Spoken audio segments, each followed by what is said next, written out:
Samantala, nasamsam sa isinagawang buy-bust operation sa lungsod ng Taguig ang halagang 3.4 million pesos na ilegal na droga.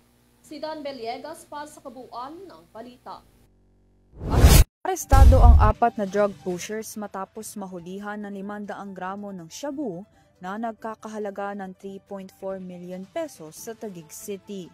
Sa isinagawang buy-bust operation ng mga otoridad, nahuli ang mga sospek na sina Analiza Camposano, Marcelian Cardoza, Marilog Silvestre at Jeffrey Reyes E. Gregorio na lahat ay nakatira sa nasabing lungsod.